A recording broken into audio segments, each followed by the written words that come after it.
احمد حلمي عنده افلام كتير جدا، افلام قويه جدا، من افلام فلسفيه لاعمال عميقه بتتكلم عن علم النفس في الانسان، افلام بتدور على المعنى الحقيقي للحياه، افلام بتدخل جوه الانسان وبتحطه في مواقف كتير علشان تحلل تفكيره، افلام بتتكلم عن الواقع، وافلام تانية بتتكلم عن تغيير الواقع. بص يعني هو الراجل عمل كل انواع الافلام واغلبهم ما شاء الله حققوا نجاح غير مسبوق، بس وسط كل ده في نقطه سوداء ومستخبيه في القاع، وهو فيلمنا اللي هنتكلم عنه النهارده وعن عبثه والاسفاف والسذاجه اللي فيه، وهو فيلم صنع في مصر. فتعال نشوف ازاي الفيلم ده كارثي والحزن الحظ هو مدفون ومحدش يعرفه، بس انت عارف ان ابو العربي ما بيسترش. فتعال نبدا في اغرب فيلم في تاريخ احمد حلمي. مبدئيا بنكتشف ان الفيلم سينماتيك وايت سكرين، ودي طريقه حديثه نسبيا في الوقت ده بتدي انطباع عن البروفيشناليزم، فتحس من هنا ان الفيلم ده تقيل جدا. واول ما تحس بده تكتشف ان الدبدوب اللي هيتبنى عليه احداث الفيلم ده كله كان مبرر انه موجود معانا هنا، انه اتبعت لعلاء بالغلط، لان علاء كان طالب بوكسرات بتنور في الضلمه علشان النور بيقطع كتير. اديني في المنطقيات، انا بموت في المنطقيات. هو ده الكاركتر انتروداكشن اللي انا عايزه، ولا انتروداكشن باي دايالوج ولا انفايرمنت ولا حتى سايلنت انتروداكشن. هو ده اللي انا عايزه، بوكسرات منوره. علاء بيبان انه اسم على مسمى، كل يوم يروح الشغل ويجي يفتح المحل بتاعه يقرر انه مش جاي معاه بشغل النهارده، من كتر ما هو مش لاقي اسباب علشان يقفل علشانها. بقى بص يعني بص بيعمل ايه، مغلق للصلاه، مغلق للغداء، مغلق هو غلاسه وخلاص. بينام 12 ساعه بس بيشيل البطاريه بتاعه المنبه علشان ما يصحوهوش. شخص كسول جدا، برغم ان علاء جدا، بس المفروض ان ده ما يحصلش علشان متورط في سداد قرض والقروض اتراكمت عليه. وفوق كل ده مراهق جدا، بيتفرج على البرامج اللي كانت بتطلع زمان، يجيب لك صوره بنت عريانه ويقول لك طلع الفرق، ولو كسبت هخليك تعمل معاها واحد شاي بلبن، لحد ما تيجي علا وبنعرف انه بيحبها جدا بس بيمارس معاها مراهقته. ومش عاوز احرق لك بس بص هنشوف. علا بتكون واقفه في زاويه تصوير فريم وزن فريم، والكادر ده ليه معاني كتير. اول حاجه طريقه الفريم وزن فريم، الطريقه اللي بيستخدموها مخرجين كتير علشان يدوا احساس بالاحتواء، حاجه جوه حاجه. علشان كده هنلاقي ان عمرو سلامه استخدمها هنا، بمعنى ان علا مصدر الاحتواء بتاع علاء. بس برضه في افيه بصري هنا، وهي ان فوق علا بالظبط بيكون مكتوب لانجري، علشان علاء مش مظبوط في التعامل مع علا. بص هنشوف. علا لما بتحط ايديها على الدبدوب اللي عند علاء وبتعجب بيه، علاء بيحط ايده على ايد علا. انت فاكر ان ده تحرش، ولا انت فاكر ان دي اسوأ مرحله من المراهقه؟ تبقى ما شفتش علاء وهو بعدها بخمس دقايق بيصور علا وهي قدام مانيكانيه قلعه. استنى عليا اللي جاي حلو. نعرف ان علاء ما بقاش لا مؤاخذه علاء علشان هو اتولد علاء بيورث ده من اهله العلو اللي عايشين حياتهم كلها على الكرسي ما بيتحركوش، لدرجه انهم بيعملوا فرح لابراهيم جوز ام علاء علشان ربنا قدره ومد ايده خد الورقه من علاء. اخت علاء الصغيره بتكون زعلانه جدا علشان اخوها ما بيعملهاش عرايس زي ما ابوها اللي توفى كان بيعمل لها. يمكن تكون فاكر ان طب ما عادي يا ابني، بنت زعلانه من اخوها علشان ما بيعملهاش العاب عادي. اقول لك ان زعلها منه ده هيعمل مصيبه بعدين. علاء بيكون لسه بيمارس مراهقته مع علا. بص يعني سكه ودغري الواد ده انا مش مستريح له خالص. يا بص لازق في البنت ازاي، حرفيا بيحاول يلمسها بكل الطرق، بس هي بتديله الطريحه، ولما بتديله الطريحه بيفقد الامل في واحد البينج بونج، فبيروح يكمل مع الدبدوب اللي في محل العرايس. في نفس الوقت اللي اخته الصغيره بتتمنى ان اخوها هو اللي يبقى دبدوب والدبدوب هو اللي يبقى اخوها، وبتحصل الكارثه. علاء بيتحول لدبدوب فاكر انه هيبطل مراهقه، لا قام نط على نفسه اللي هو مش دبدوب، اللي هو نفسه القديم. بص يعني شايف ماشي يعني بص ده حتى هو دبدوب مش عادي. الدبدوب كمان بيصحى في جسم علاء، وبعد ما يتصدموا كل الحوارات دي بينزلوا يمشوا المشيه الغريبه جدا دي، وهم مش مصدقين اللي حصل لهم. فبيجي اكتر موقف عبثي ومخل لما علاء بيعمل فيها دبدوب وبيطلب من علاء اللي بقى انسان ان هو يوقف له تاكسي علشان يروحه. وطي الصوت بقى علشان اللي جاي كله اسفاف. علاء بيوقف واحد في الشارع على اساس انه تاكسي، وهو كدبدوب مش عارف ان ده مش تاكسي بس تمام. وبتنزل بنت مع الواد اللي كان راكب العربيه، فعلاء بيقول له انا عاوز اركب معاك، وبيحضن البنت وبيقول لها هنركب كلنا. انا بجد مش فاهم فين الرقابه من المشهد ده، هل اللي حصل ده عادي؟ علاء والدبدوب بيروحوا، وبتبدا هنا الكوميديا اللي بتخرج من التناقض بين الانسان والمش انسان الدبدوب يعني. وبيبدا علاء يفهم الدبدوب هيعيش ازاي. وهنا في تفصيله تافهه بس عجباني، يعني ان عربيه علاء بيكون نمرها فارو، وده بناخد بالنا منه لما علاء بيروح شغل تبع جوز امه في فيلا من الفيلل الفخمه بتاعه الساحل والحاجات الحرام دي. وبتستمر محاولات علاء علشان يرجع انسان تاني، يعني مره يكهرب نفسه، يسرش على جوجل، يدور في كتب، بس ما بيلاقيش حل. بس بنلاقي ان مساوئ شخصيه علاء انتقلت معاه في جسده الجديد، وده اقتناع اخدته لما لقيته مش زعلان غير علشان الدبدوب ما عندهوش يعني اللي هو ما عندوش كرامه. اقول لك على حاجه خليك عارفها، انه كدبدوب متحول ما بيحسش في جسمه بغير مكان الحجاره بتاعته. بيجي الوقت اللي علاء المفروض هيروح فيه، فالدبدوب بيطلب منه انه يسوقوا وهم راجعين، وبيخليهم يرجعوا حرفيا، بيروحوا البيت مرشدين. فلما بيرجع بيتصدم صدمه كبيره جدا ان المحل بتاعه اتسرق. من هنا بنبدا نهدم المنطقيات اللي رسيناها، وهي ان علاء قلبه بيوجعه وبيبدا يحس بنوبه قلبيه. مش انت قلت من شويه انك كدبدوب متحول ما بتحسش غير بمكان الحجاره؟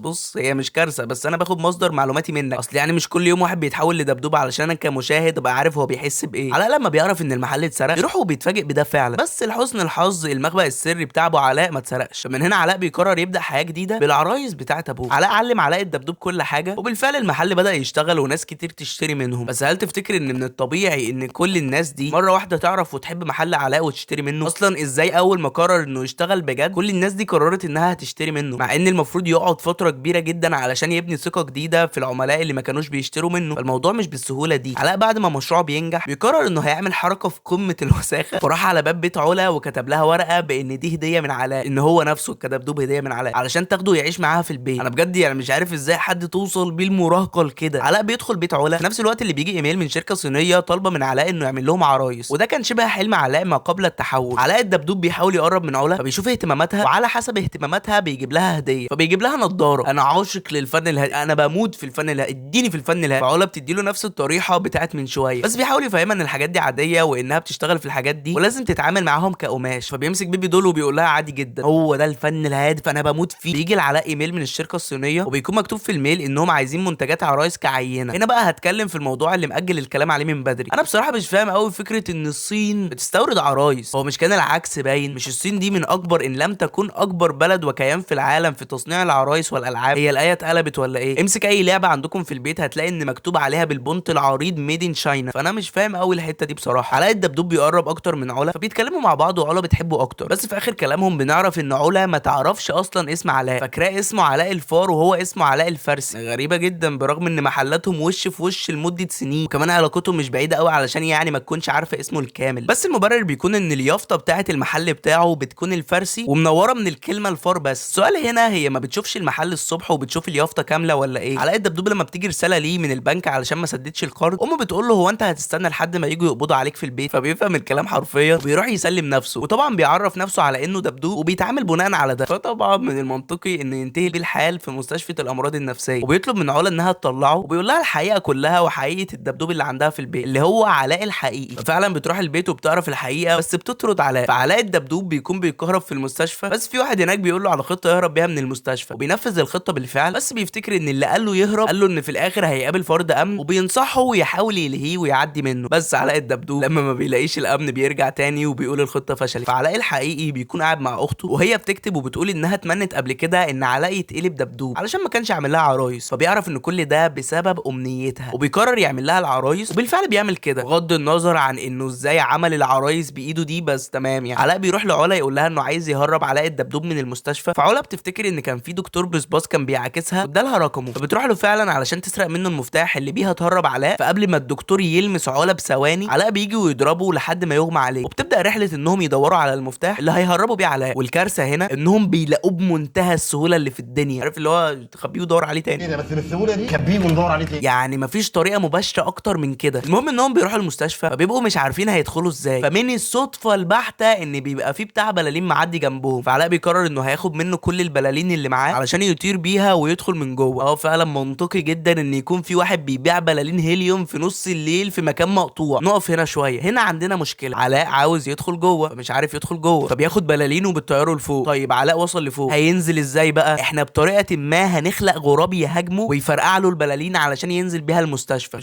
شفت اسهل من كده؟ يبان جدا من وقعته انهم لقطتين، لقطه متصوره للدبدوب وهو بيقع ولقطه حقيقيه للدبدوب وهو بيتحرك، ودمجين اللقطتين مع بعض. بس في الاخر طلع بالشكل البدائي ده، تحس ان في جليتش في النص. كورس اخراج ب 2 جنيه يصلح لك الغلطات دي. المهم ان علاء بيدخل المستشفى فبيلاقي ان كده شكله مفضوح، فبيلبس بالطو علشان ما يتكشفش. الغريبه مش في تفكيره، الغريبه انهم اقتنعوا وعدت عادي. فعلاء بيدخل وبيهرب علاء من الشباك وبيهربوا فعلا. فبيجي وقت المسرحيه وعلاء بيخلي اخته تقول اخويا احسن اخ في الدنيا علشان يرجع انسان تاني، واخته فعلا بتعمل كده وعلاء اخيرا بيرجع انسان تاني. الفيلم ده عبثي بطريقه مش طبيعيه، ومش عبثي علشان فكرته اشبه بالخيال العلمي، لا هو عبثي عشان حاجات ملهاش لازمه، غلطات كتابيه اخراجيه، مع ان المخرج عمرو سلامه فغريبه يعني بصراحه. التمثيل برضو كان في ناس ساعات بتخيش، اسفاف ومشاهد بلس 18 ملهاش اي لازمه في السياق. وبالمناسبه انا مش متضايق من الفيلم علشان هو وحش، لا انا متضايق من الفيلم علشان بشويه حاجات بسيطه جدا كان يقدر يكون فيلم حلو وعائلي ومسلي. بس الحمد لله ان الفيلم مش ناس كتير تعرفه، لانه فشل في الايرادات في طابور العرض وحتى فشل في التلفزيون، فسيظل فيلم تجاري فاشل مدفون وسط افلام كتير جدا محدش يعرف عنها حاجه. بص بقى على الديسكريبشن.